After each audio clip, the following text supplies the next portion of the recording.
Hello students, today we are to discuss about use of is RM. Verb to be. Verb to be. We have to discuss today about verb to be. To be का discuss सब लोग तो बहुत पहले कर चुके हैं कि किसके किसका साथ ईज एम आर का प्रयोग करते हैं, ईज का प्रयोग किसके साथ करते हैं, एम का प्रयोग किसके साथ करते हैं और आर का प्रयोग किसके साथ करते हैं। तो स्टूडेंट्स आज ये समझना है कि किस किस पोजीशन में, in which position we use is am are. तो स्टूडेंट्स याद रहे रूल 1 ये कहता है कि subject plus is am are का प्रयोग करते हैं, बट यहाँ अगर नाउन के बारे में चर्चा करनी हो, नाउन यहाँ पे ऑब्जेक्ट के रूप में रहेंगे। जैसे बात करते हैं कि ही इज अ बॉय, यहाँ पे हम बात करते हैं किसी लड़के के, ये नाउन है। दे आर डॉक्टर्स, वो ये लोग डॉक्टर्स है। यहाँ पे हमने बात किया आई स्टूडेंट, माई स्टूडेंट, यहाँ पे स्टूडेंट्स यानी नाउन रहे। आप इस तरह से बहुत सारे सेंटेंसेस बोल सकते हैं using is am are. I am a doctor, they are engineers, we are good students, we are students, I'm a teacher, like this you can speak most and most। Second rules ये दिखाता है students कि कैसे होते हैं ये जे मार का प्रयोग। फिर से देखते हैं, सेकेंड रूल्स लेकर आपके लिए आया गया है यहाँ। Subject plus is am are plus adjective. Students यहाँ एडजेक्टिव भी आते हैं जो इज एम आर का प्रयोग करते हैं। ये बहुत ही सिंपल तरीका है हमारे स्पोकन लैंग्वेज को सीखने के लिए। हम बहुत इजी वे से सीख सकते हैं spoken language. There is no doubt that we can't speak English language, it's very easy. तो स्टूडेंट्स ये देखना है my dear students, we have to know here that subject is am and plus adjective come. Then here you are good,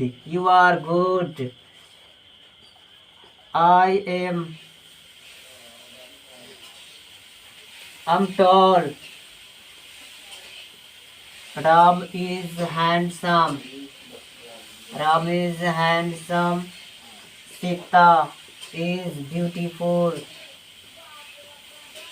तो students यहाँ देखने ये बात है कि हम एडजेक्टिव्स को यूज करके भी बहुत सारे सेंटेंसेस को बोल सकते हैं। You are good, I'm tall, Ram is handsome, Sita is beautiful, you are gentle, Mohan is honest, they are dishonest, like this we can speak. Third rules देखते हैं क्या होते हैं स्टूडेंट्स। तो थर्ड में ये देखने हैं कि थर्ड में क्या आते हैं। तो देखेंगे थर्ड में ये बात होता है subjects plus is am are plus infinitive होते हैं। इन्फिनिटिव्स की भी बात करते हैं, प्लस अदर वर्ड्स आ जाएंगे। इन्फिनिटिव भी होते हैं। इन्फिनिटिव का मतलब सबसे पहले समझेंगे इन्फिनिटिव होता क्या है। तो इन्फिनिटिव वो होता है ये स्टूडेंट्स, इन्फिनिटिव का मतलब होता है टू प्लस वर्ब 1 का प्रयोग कर देते हैं, that is called infinitive. As आप जान सकते हो टू प्ले, टू गो, ये इन्फिनिटिव का रूप है। तो देखते हैं इन्फिनिटिव का प्रयोग कैसे करते हैं स्टूडेंट्स। ये याद रखेंगे, ये वाला वाली के लिए आते हैं, वाला वाली है, इसी के सेंस में इसका प्रयोग किया जाता है। जैसे Ram is to go to school, Ram is to go to school, we are to learn English, we are to learn English, they are to go to Patna। इसका मतलब होता है students Ram is to go to school, Ram school जाने वाला है। We are to learn English, हम लोग अंग्रेजी सीखने वाले हैं। They are to go to Patna, वे लोग पटना जाने वाले हैं। In this sense we use subject is are am plus infinitive and other words, like this we can speak more and more sentences when we put these all sentences in our practice of daily routine। Then of course easily we can speak, अब बोल सकते हैं, हजारों sentence बोल सकते हैं, जैसे Mohan is to come, Mohan is to speak English, Mohan is to learn English, we are to devote something, we are to contribute some money for the poor people, we are to help the poor, like this you can speak हजार हजार sentence बोल सकते हैं students, you can speak thousands sentences like this using is, am, are. तो इसमें डरने की कोई ज़रूरत ही नहीं है, there's no hesitation for speaking English. Students, जैसे जैसे बताया जा रहा है वैसे आप उन सेंटेंस को पढ़ते दिन के रूटीन में लाइए कि कैसे कैसे आप यूज करते हैं, हम कैसे समझेंगे कि हमें अंग्रेजी बोलना वेरी आसान है। तो जो सेंटेंस है ईजी वे आप अपने घर पे यूज करते रहिए जिस तरह बताया जा रहा है। फोर्थ रूल्स है आपके लिए student, subject plus is, am, are, this is also very important, this is, am, are plus यहाँ अबाउट आ जाता है, प्लस अबाउट आ जाता है, फिर अबाउट के बाद इन्फिनिटिव आ जाते हैं, इन्फिनिटिव।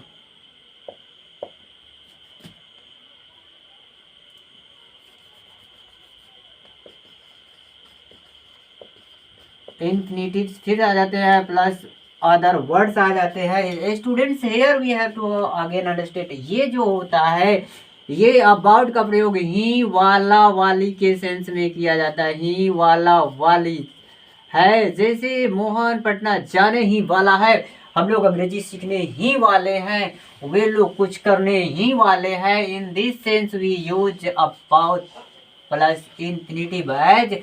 फॉर एग्जाम्पल्स आप देख सकते हैं, they are about to go, वे लोग जाने ही वाले हैं। देयर मतलब इसका होता है वे लोग वहाँ जाने ही वाले, वे लोग वहाँ जाने ही वाले हैं, जाने ही वाले हैं। अब स्टूडेंट्स यहाँ पे हम फिर से हजारों सेंटेंसेस का यूज करते हुए बोल सकते हैं, as Ram is about to learn English, we are about to do something, we are about to do something। तो ये स्टूडेंट्स, ये रही बात यहाँ पे कि बहुत इजी में हम बातें कर सकते हैं। देखते हैं 5 रूल्स क्या होते हैं। तो स्टूडेंट्स 5 रूल्स में देखना ये है कि होते क्या है। तो आज हम इस टॉपिक में सिर्फ 5 ही रूल्स पढ़ेंगे इज, एम, आर का प्रयोग, और इसको बहुत अच्छी तरह से रिवाइज करेंगे अपने आप को, ताकि इस पे कन्फर्म हो जाए that we don't get any problems to speak English. Students, ये 5 रूल्स में ये दिखाया जाता है 5 में कि आप सब्जेक्ट का प्रयोग कर सकते हो, इज, एम, आर का भी प्रयोग कर सकते हैं, बट शर्त यहाँ पे याद रहे बी फोर का प्रयोग कर आप बोल सकते हैं। ये स्पोकन में इजी वे में बोल सकते हैं। एज भी फोर की बात करते हैं तो ये थोड़े से दिमाग देखने आए कि भी फोर क्या होते हैं, दिमाग लगाने की। वर्ब में आईएनजी का प्रयोग जब हम कर देते हैं ये भी फोर कहलाता है, इसे जेरंड भी कहा जाता है। तो स्टूडेंट यहाँ जेरंड ना करके बल्कि भी फोर का प्रयोग करना है। अगले वीडियो में हम लोग डिस्कस करेंगे जेरंड और भी फोर में डिफरेंस होते क्या है। होते तो एक ही है, बट उसका यूज पे डिपेंड करता है कि कहाँ जेरंड कहे जाते हैं, कहाँ पे भी फोर का रूप लेते हैं। तो आइए हम इसको बात करते हैं। जैसे ये होता है, आप सिंपल सा टेंस में जाते हो तो बात करते हो, ये मैं जा रहा हूँ, वे लोग आ रहे हैं, तुम लोग पढ़ रहे हो। In that sense you have to speak, in that sense you can speak using is, am, are plus before plus other words as he is going to school, he is going to school, वे लोग school जा रहे हैं। We are learning, हम लोग सीख रहे हैं। वी आर लर्निंग इंग्लिश, हम लोग अंग्रेजी सीख रहे हैं। आई एम टीचिंग इंग्लिश, मैं अंग्रेजी पढ़ा रहा हूँ, या टीचिंग इंग्लिश। तो ये स्टूडेंट्स, इस तरह से हम बहुत सारे सेंटेंसेज का प्रयोग यूजिंग इज, एम, आर बोल सकते हैं। तो स्टूडेंट्स, यहाँ पे बोलना बहुत ही आसान है, बट वी हैव टू जज, we have to focus our mind. There is so easy rules we have to practice. As अब कैसे बोलेंगे ये देखना है ये। तो चलिए थोड़े से हिंट्स बताते हैं कि आप कैसे वेरी इजी वे में बोल सकते हो। तो आप घर पे जैसे बोलते हो छोटे छोटे बातों को, जैसे आप जानते हो मोहन नेक है, आप ये बोलना चाहते हो, उस स्थिति में बोलिए मोहन इज जेंटल। इसको आदत में डालिए, जैसे जैसे आप आदत में डालोगे उस तरह से आपका इम्प्रूवमेंट होगा और धीरे धीरे one day you will be a good speaker, you will be a perfect English speaker, you won't hesitate on that time and that time will be yours। वह समय आपका हो जाएगा, आप वेरी इजी वे में बोल सकते हैं, कोई डाउट नहीं है। तो डियर स्टूडेंट्स, आज से ही हम स्पोकन इंग्लिश को फ्लुएंटली बना लेते हैं, हमको अंग्रेजी बोलने आ जाएगा। हम कैसे बोलेंगे इसकी ट्रिक्स है कि छोटे छोटे सेंटेंसेस जो अभी आपने पढ़ा, इसे अपने घर पे छोटे छोटे भाई बहन मम्मी पापा या फिर अपने फ्रेंड्सों के साथ में यूज कीजिए। आज बात करते हो Hindi, it's fact that in that situation you have to say something sentences in English as you have to say Mohan बहुत बदमाश है, मोहन इज टू वीक। इस तरह से आप प्रयोग करके अपने अंदर में इंग्लिश का इम्प्रूवमेंट ला सकते हैं। तो आज के लिए इतना ही। Thank you very much.